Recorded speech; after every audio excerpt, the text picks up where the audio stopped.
when John and I were very young, and we slept in this room with our parents, and they had a double bed here in the middle of the room, and I believe John's bed was down at this end towards 2nd Street, and my bed I believe was up here on this side. And then of course as we got older, they built a wall in here that went pretty much right down the center of the room, and there was a door that was a kind of a V in here, and then there was a door to get into this bedroom and a door to get into the right bedroom. And John and I slept in twin beds over here on the 2nd Street side, and Mother and Dad slept over on the other side, away from 2nd Street, in their double bed, so that they still had those two closets there. And I had a closet here at the end of the hall, and John had a closet in the middle of the divided area. And that's the way it was until eventually we both finally left home, got married and left home, and by that time Dad had passed away, and Mother had the dividing section taken out, and the bedroom then was returned to one single large bedroom the way it was in the beginning, and that's the way it's been ever since. To show you how little, in some ways, my mother ever changed this house since my dad died 50 years ago, really. 50 years ago in a couple of weeks. When Dad was still alive, he smoked cigarettes. And he would come in here in the bathroom and probably read, I guess. And he would sit here on the john while he was in the bathroom, and he would pull this drawer open here. And he used this as an ashtray, this drawer. And he would lay his cigarettes down here on the side, and as you can see, both of these drawers on the side are still burned with those cigarettes that he used this drawer for, and all that time. And she's never changed that. She's left it exactly like that, like it was the way he left that drawer. So that's I thought maybe you'd get a kick out of seeing that. Okay, just came out of the master bedroom, and I'm going to take a quick trip up into the attic. It's a little cooler up here. Most of the insulation seems to be between the attic and the top floor. Yeah, the attic up here's never been heated. Could be turned into living space. It could be finished. As a matter of fact, there are some design plans in the house here someplace where my mother and dad had plans to really finish this attic, so for a bedroom for John and I, for separate bedrooms for John and I, as we were getting older. Of course, he died when I was 15 and John was 14, so they never really got around to doing that. But the plans were, as I recall them, to build 2 dormers up here in the roof facing 2nd Street, and then to build a bedroom on each side of this stairway and finish this. And it could be finished into 2 nice bedrooms, but in the meantime that just never got done because Dad died. And what's up here in all these boxes and things, who knows? I mean, I suppose some of this stuff has been here for 30, 40, 50 years, for all I know. Obviously we're going to have to go through all this stuff and see what's here, but I really don't know what's here. The doors that are here, down here at the end, which is awfully dark, I don't know if you can see it on that camera. Those doors, I think there are 4 doors there. There should be. They were between in the foyer as you come into the front door. Yeah, there are 4 doors here. Between 2 of them are in the living room side of the foyer, and 2 of them are on the dining room side of the foyer. And they're still here. They're still in the original wood finish, the dark wood finish. They've never been changed. They were taken off some years ago. I don't know exactly when. It was probably, I would guess, in the 50s maybe. And they've been brought up here, been here ever since.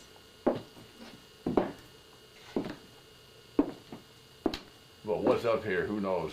I mean, it's just sort of been a mishmash. It's a large attic. It goes the entire length and width of the house. It is a very large space. And so there's a lot of space up here. See Agnes's diploma, high school diploma over there. Yeah, there's a Madison High School. But it's a diploma family is here. I guess I'd forgotten that was even here. Matter of fact, Agnes Elizabeth Arnold. And the date of it is June 11th, 1919. Signed by, I can't read who it's signed by, the president of the school board. Superintendent's name looks like York. Then the principal of high school, somebody named Gorell, I guess. Wonder how good of a football team they had. I don't know. That was before the days of Paul Brown, so maybe they hadn't gotten.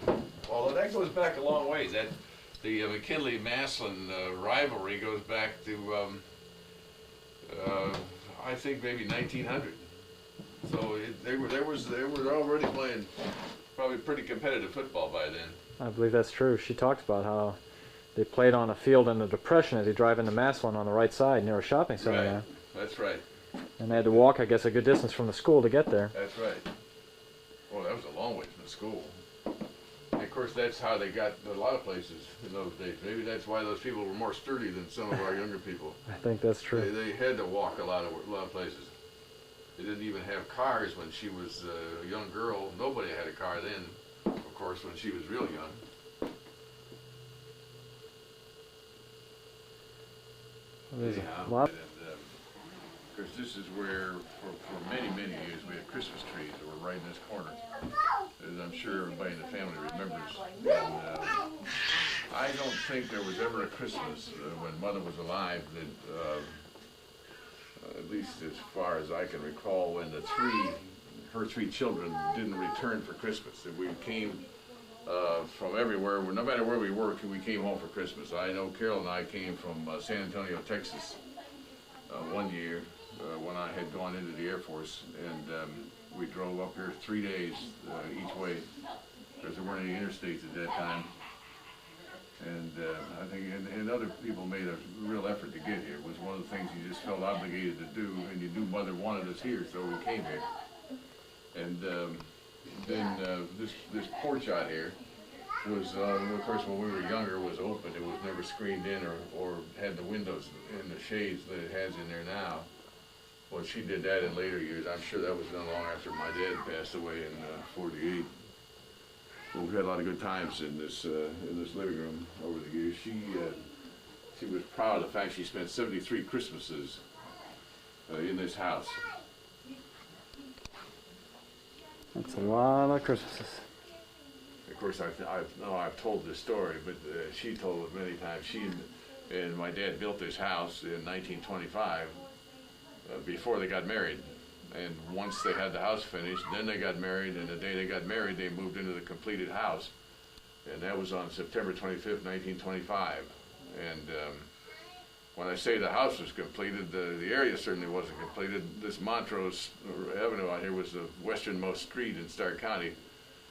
Raff Road, which is a well-known street in the Stark County, was not constructed at that time, nor was any street between here and Whipple.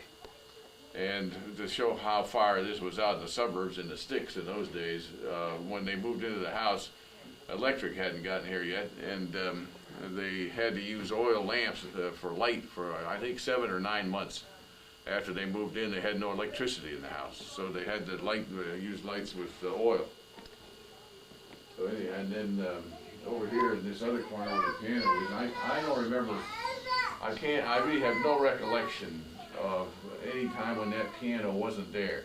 I know it was purchased for our sister Rosemary, who took piano lessons for a number of years, but I don't remember it not being there. So I think it has to have been there since probably we were 10 or 6 or 8 or something. It must have been there 50, it's probably close to somewhere between 50 and 60, 55 and 60 years by now. I think it used to be facing this direction, but it's always been in that corner. Before that piano was there, it was in the depths of the Depression. I was born in 1932, and my brother John was born in 1934. And for whatever reasons, I never really knew for sure whether it was monetary or simply because Mother didn't get to the hospital. But although Rosemary was born in a hospital, both John and I were born in this house, physically born in this house. And I believe in the corner where the piano is where we were actually born. I always remember this room at Christmas time. Even as a kid, it was always decorated. My mother loved to decorate and was very, very artistic and handy with decorations. and she would decorate the mantle, for example, and really made the whole room look festive. Always loved Christmas. She always loved Christmas time.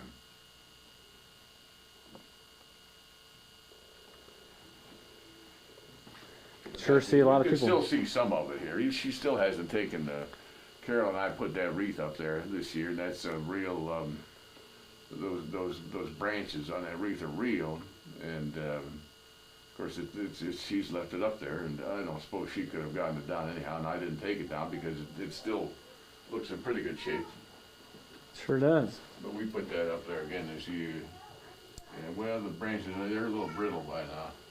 I see a few pieces that fall on the mantle. But she always loved the Christmas holidays. That's a beautiful fireplace. Yeah. Always had a fire going during the holidays. Yeah, we used to almost always when the Christmas day here, when we had the Christmas parties and Christmas dinner, we always had a fire. She cooked Christmas dinner for the whole family. Of course, the family grew over the years and got to the point where there were probably at least 20 or more people, 25 people here for dinner. And until she was well into her 80s, I think it was at least to her middle 80s, she did absolutely all the work herself. She cooked everything herself for all those people and had a Christmas dinner here. And then as she got toward the middle 80s, the daughters-in-law and her daughter, of course, helped by bringing a vegetable dish or some other dish. But she still cooked the turkey and the dressing and made the gravy even up until she was 90 for that whole group of 20 or more people. She sure loved to cook. Yeah, she did. She was a great cook. Maybe that's why I'm a little heavier than I ought to be. I don't know about that. Yeah, she was a great cook. This room out here, she always called the sunroom. Uh-huh. It's off the living room towards Montrose, and this room is when we were kids in the wintertime was closed off because it was not heated, and there was a doorway across here between the living room and this room, and it was cold out here, and their food items were stored out here in the wintertime. I can't remember exactly what, but there were things stored out here because it was cold, and there's no basement under the floor in this room. And I can remember the first time we got a TV set, I crawled into a crawl space down the basement, crawled under here, and fished a cable wire line underneath here, ran it up through the floor so we could hook the TV set up. And that's where the TV is pretty much, I think every TV set we had was always out here. And Mother in her last year spent almost all of her time in this room. She liked to be in this room, the TV's here. Of course, the TV these days is hooked up to cable, has been for a number of years, and she spent all of her time out here. It's a comfortable room. It is. I remember Grandpa Arnold, of course, he lived with us for a number of years. My mother's father, my grandfather Arnold, who lived with us, and it was a railroader, retired. He spent almost all of his hours, the last numbers of years of his life, out here watching what was kind of an early or rudimentary TV set. It was certainly not very advanced at that time. I remember the TV set being out here, and I remember Grandpa Arnold sitting in a chair over here in the corner facing 2nd Street and watching that television set hour upon hour. And that was his pastime. So he spent the last years of his life in this room, as well as my mother. My mother spent most of her time in this room in the last, decade, I guess. It was interesting that just a couple weeks before Christmas, she rearranged the furniture in here. Yeah, she did. Imagine that, at age 99. Said it took her all day, and she was exhausted, but she did it. Yeah. Well, that was my mother. She was fiercely independent, and if she thought there was any way she could do something, she would not ask for help. If she thought she could do it, she didn't see why she'd have to get help from anybody else. And so that's exactly the kind of thing she would do. Now, of course, both John and I always volunteered to do anything that needed to be done, but anything she thought she could do, she just would do it, including cleaning out the gutters up here in the tub on the roof. She was observed up in her middle 80s out here on the roof, up above this room, cleaning out, and where she had crawled through a bedroom window. I think she had to be at least 85, crawled through a bedroom window on hands and knees, across the roof, and where she got to the edge where she could clean the leaves out of the gutter, as if nobody else in the world would help her do it. But she just didn't want to ask. She felt she could do that, and as long as she could do anything, that's what she did. And that's, I suppose, part of that is what made her be 99. If you're that independent and you feel like you can manage your own affairs, that's what you do, and that's how you get to be 99. I think Apparently. there's an awful lot of truth to that. You can see the view out to the road. It's still brick paved. Do you remember when they put the bricks in? No, those bricks have been there since we were little kids. At one time, I think they actually put blacktop on top of all the brick roads around here. And then in more recent years, they scraped that after the tire would melt in the heat of the sun. Say hi to everybody. Wave. Hello. Wave. What you doing, bud? Daddy. That's Daddy. He's taking your picture. I take your picture. You're in your little stool. Hi.